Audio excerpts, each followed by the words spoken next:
നമ്മളുടെ ഇന്നത്തെ ചോദ്യം ഇതാണ്. x1, x2, etc. xn are random variables from they are independent random variables from a distribution exponential with parameter theta. നമുക്കിതിന്റെ മിനിമത്തിന്റെ distribution അറിയണം. അതായത് y1ന്റെ y1 is equal to minimum over x1, x2, etc. xn. ഇതിന്റെ distribution അറിയണം. So നമുക്കറിയാവുന്നത് x1, x2, etc. xn exponential theta ആണെങ്കിൽ എല്ലാ റാൻഡം വേരിയബിൾസിനും സെയിം ഡെൻസിറ്റി ഫംഗ്ഷൻ ആണ്, which is equal to f of x is equal to theta e raised to minus theta x for x greater than 0. And the distribution function will be 1 minus e raised to minus theta x for x greater than 0. അപ്പോൾ നമുക്കറിയേണ്ടത് മിനിമത്തിന്റെ distribution function ആണ്. അപ്പോൾ in general we have a result y1 minimum ആണെങ്കിൽ distribution function of y1 will be, അതിനെ gy1 അല്ലെങ്കിൽ gy എന്ന് denote ചെയ്താൽ 1 minus f of x raised to n. ഈ result നമുക്ക് ഇവിടെ അപ്ലൈ ചെയ്താൽ 1 minus capital F of X എന്ന് പറയുന്നത് ഇവിടെ 1 minus e raised to minus theta x ആണ്. So 1 minus e raised to minus theta x power n, which is equal to 1 minus bracket open ചെയ്താൽ 1 minus 1 plus e raised to minus theta x power n, which is equal to 1 minus e raised to minus theta x power n. This is again equal to 1 minus n theta x. അതായത് ഒരു exponential ഡിസ്ട്രിബ്യൂഷന്റെ distribution function ഇങ്ങനെയായിരുന്നു, 1 minus e raised to minus theta x when the parameter was theta. നമുക്ക് അതിന്റെ മിനിമത്തിന്റെ distribution ഫംഗ്ഷനും കിട്ടിയിരിക്കുന്ന അതേ ഫോമിൽ തന്നെയാണ്. The only difference is instead of theta here we have n theta. അതായത് എക്സ്പോണൻഷ്യലിന്റെ മിനിമവും എക്സ്പോണൻഷ്യൽ തന്നെ ഫോളോ ചെയ്യും വിത്ത് പാരാമീറ്റർ എൻ തീറ്റ. അപ്പൊ നമ്മുടെ റിസൾട്ട് ഇതാണ്. If x1, x2, etc. xn follows exponential theta, then y1 minimum over x1, x2, etc. xn will follow exponential n theta. Okay. For example, if x1 and x2 are random variables from exponential theta, then y1 is equal to minimum of x1 and x2 will follow an exponential distribution with parameter 2 theta, because here n is equal to 2. There are only two random variables. Okay. ഇതിൽ നിന്ന് നമുക്ക് വേറൊരു result drive ചെയ്യാം. If x1, x2, etc. xn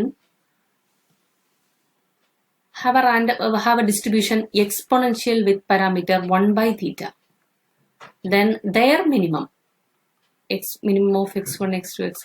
xn, let me call it as y1, will have a distribution exponential with parameter n by theta. Okay.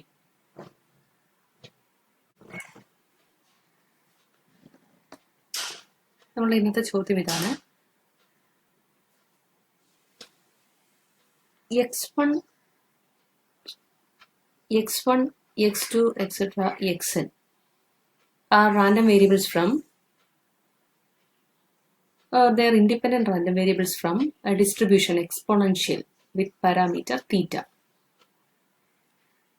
നമുക്കിതിന്റെ മിനിമത്തിന്റെ distribution അറിയണം. അതായത് y1 is equal to minimum over x1, x2, etc. xn. ഇതിന്റെ distribution അറിയണം. So നമുക്കറിയാവുന്നത് x1, x2, etc. xn exponential theta ആണെങ്കിൽ എല്ലാ random വേരിയബിൾസിനും same density function ആണ്, which is equal to f of x is equal to theta e raised to minus theta x for x greater than 0.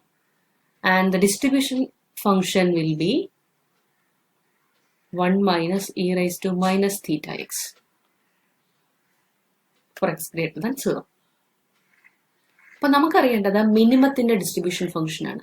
അപ്പോൾ in general we have a result y1 minimum ആണെങ്കിൽ distribution function of y1 will be, അതിനെ gy1 അല്ലെങ്കിൽ gy എന്ന് denote ചെയ്താൽ 1 minus f of x raised to n. ഈ result ഇവിടെ apply ചെയ്താൽ y1ന്റെ distribution function നമുക്ക് ഇങ്ങനെ കിട്ടും 1 minus f of x is 1 minus e raised to minus theta x. Sorry.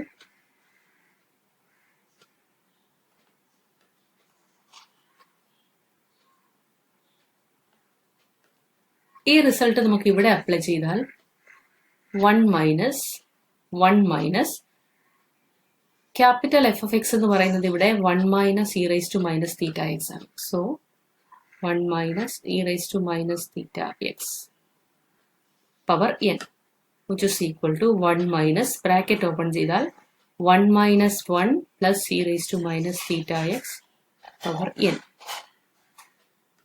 which is equal to 1 minus e raised to minus theta x power n. This is again equal to 1 minus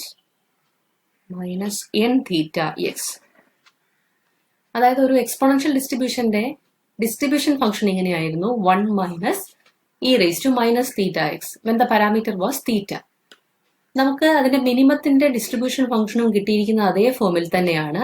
The only difference is instead of theta here we have n theta. അതായത് എക്സ്പോണൻഷ്യലിന്റെ മിനിമവും exponential തന്നെ follow ചെയ്യും വിത്ത് parameter n theta. അപ്പോൾ നമ്മുടെ result ഇതാണ്. If x1, x2, etc. xn follows exponential theta, then y1 minimum over x1, x2, etc. xn will follow exponential n theta. Okay.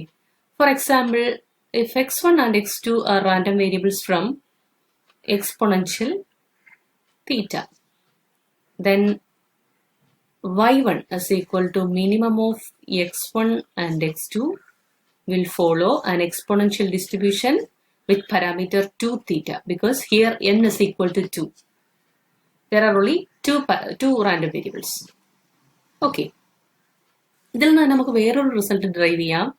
If x1, x2, etc. xn have a distribution exponential with parameter 1 by theta, then their minimum of x1, x2, etc. xn, let me call it as y1, will have a distribution exponential with parameter n by theta. Okay.